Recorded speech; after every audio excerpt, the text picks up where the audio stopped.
다시 중간부터 읽겠습니다. 우리가 모인 윗다락에 등불을 많이 켰는데 유두고라 하는 청년이 창에 걸터 앉아 있다가 깊이 졸더니 바울이 강론하기를 더 오래 하매 졸음을 이기지 못하여 3층에서 떨어지거늘 일으켜보니 죽었는지라.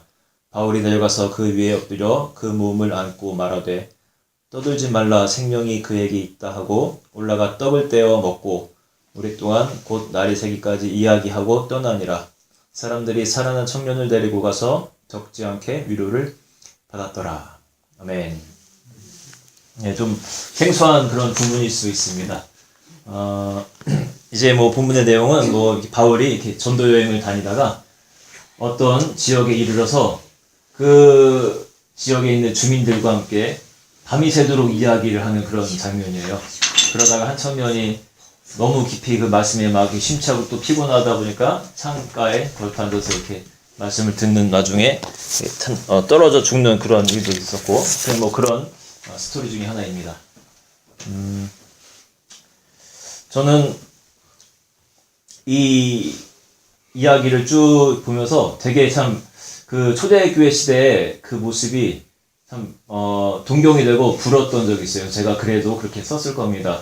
우리도 그런 시간이 좀 있었으면 좋겠다. 밤이 새가면서 말씀을 또 감문하고 또 우리가 또 같이 이야기하면서 우리 밤을 새면서 그렇게 한번 막 시간을 보내봤으면 참 좋겠다라는 생각했어요.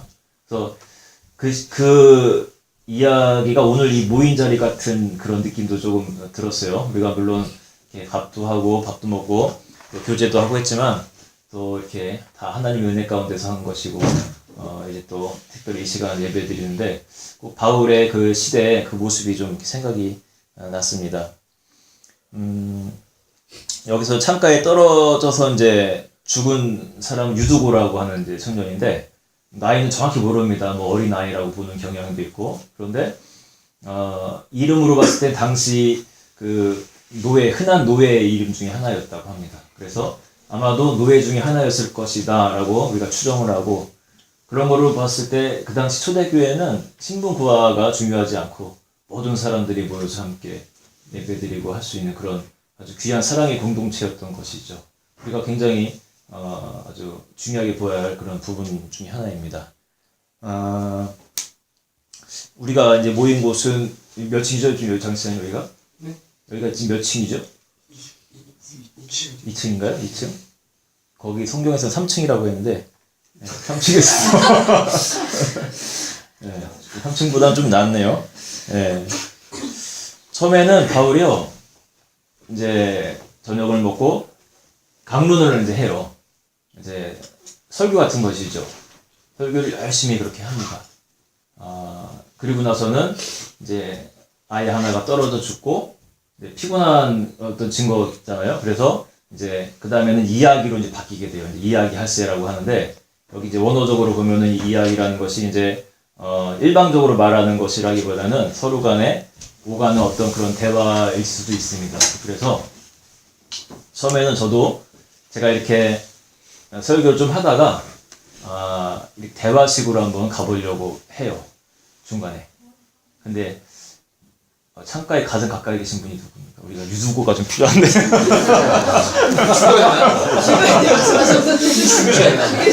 분위기 전환이 필요한데.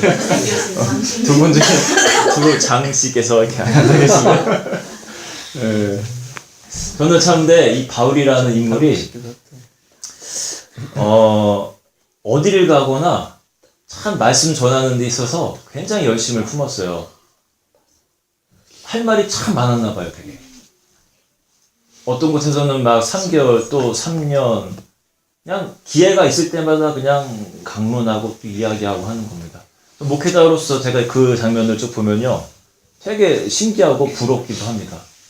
어떻게 저렇게 할 말이 저렇게 많을까? 우리는 때로는 설교 한 편 준비하기 위해서 되게 끙끙거릴 때도 많은데, 어떻게 그렇게 참 할 말이 그렇게 술술 나올까? 이런 생각을 해보면 너무 부럽고 그런 거예요.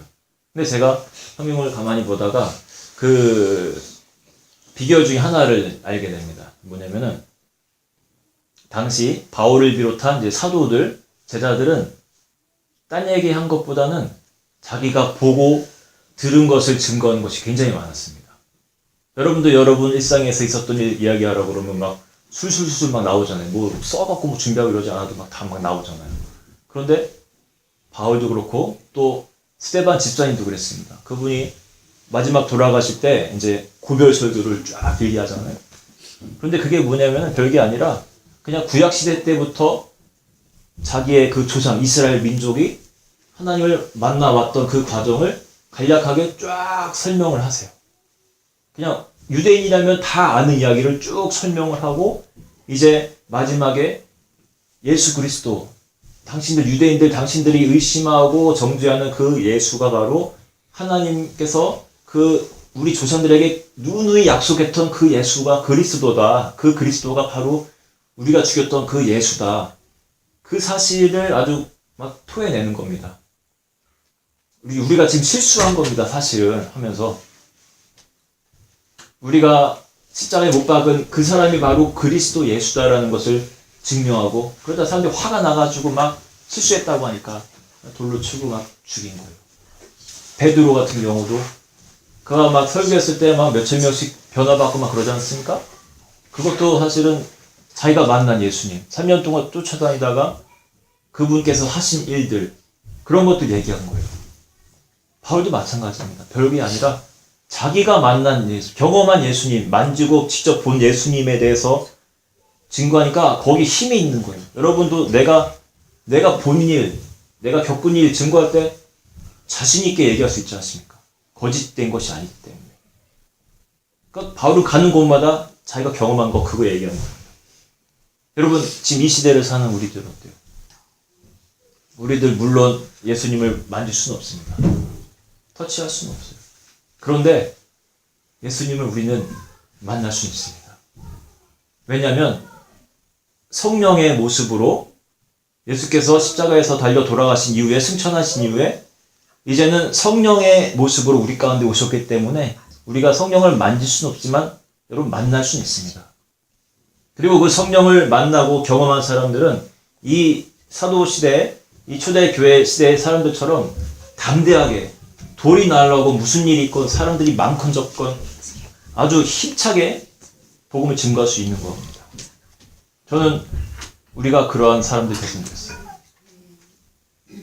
2018년도까지 우리의 인생이 조금 뭐랄까요 자신감이 없고 부족하고 그렇게 살아왔다면 이제 새해부터는 정말 내가 만난 하나님을 담대하게 증거할 수 있는 그런 인생을 한번 살아봤으면 좋겠어요.